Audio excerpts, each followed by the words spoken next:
Once upon a time, there lived a beautiful and sweet girl named Cinderella. He lives with his mother and two half-siblings who are very cruel. Every day, Cinderella had to do homework. He also received abuse from his mother and half-sisters. However, he never resented or got angry at his mother or half-sisters. He also never complained or felt tired with all the work given. One day, a ball competition came from the palace. The prince is looking for a girl to be his life partner. His mother and two stepsisters were very enthusiastic about coming to the event.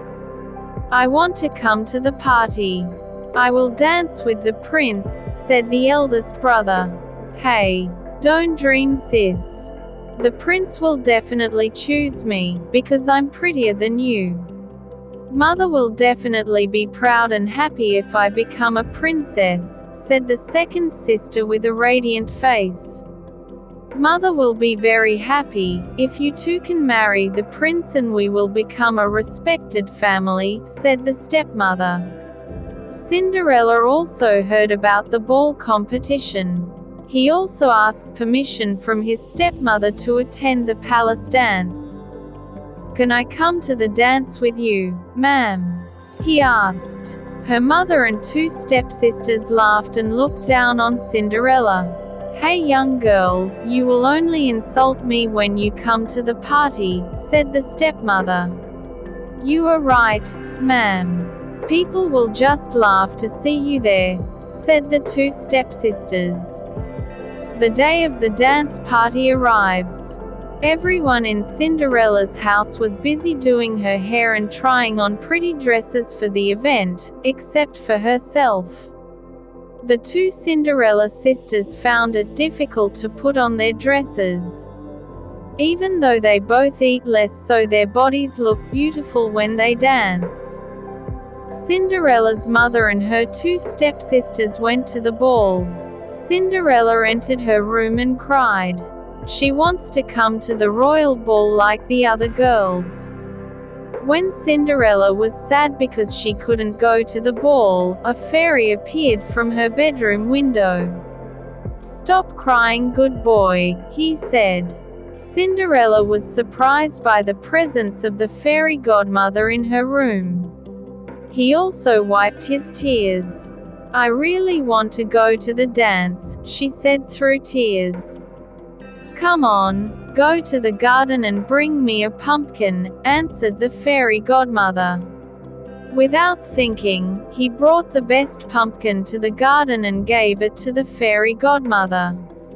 The fairy godmother removed all the contents of the pumpkin, leaving only the skin on. After that, the fairy godmother hit the remaining pumpkin shell with her magic wand and it turned into a gilded carriage. The fairy godmother then told Cinderella to open the trapped mice and enchanted them to become 6 horses pulling the pumpkin carriage. However, Cinderella felt something was missing, namely the coachman who ran the train. Then he found a big mouse and his mother had to turn him into a coachman. After that, the fairy godmother told Cinderella to look for 6 lizards behind the fountain. Then, they are enchanted into 6 people who will accompany the horse-drawn carriage to the dance. Now then, you see here is a carriage suitable for going to parties, aren't you happy with that? Asked the fairy godmother. "Oh yes," he cries, "but should I go in these rags?"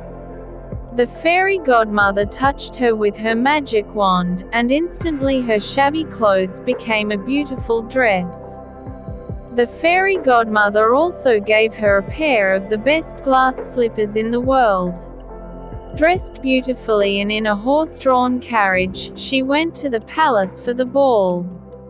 However, before leaving, the fairy godmother left a message that she had to leave the ball at exactly 12 at night. Cinderella's presence managed to attract the attention of all the guests at the party, including the prince. With his own hands, the prince asked Cinderella to dance with him. They both danced very gracefully and harmoniously. Cinderella's mother and her two stepsisters were very jealous of women she didn't know. They were really very upset to see him. Then, the sound of the midnight bell rang. Cinderella rushed out of the ball. The prince tried to restrain her, but she ran out anyway and unknowingly left her glass slipper behind. Prince, who is very curious about the beautiful girl at the ball. He again made the announcement that he was looking for the girl who had the glass slipper and was coming to the dance. One by one the prince and his bodyguard visited the houses, but none of the shoes he brought matched. Until finally, when he was at Cinderella's house, said the prince. "Are there no other girls here?" asked the prince. "Nothing. There are only my two daughters," replied the stepmother. "Okay, then I'll look elsewhere," said the prince. When the prince and his two bodyguards came out, suddenly he saw a girl from the window. Then, she said that to the stepmother and finally she let Cinderella out of her room. The prince was very surprised, because the glass slipper he brought fit Cinderella perfectly. Then, Cinderella took out her shoes. As promised, the prince married a glass slipper girl and made her a princess in his kingdom. Cinderella lived happily ever after. This Cinderella fairy tale has a very good moral message for children. Through this story, children will learn about patience and kindness will give beautiful results.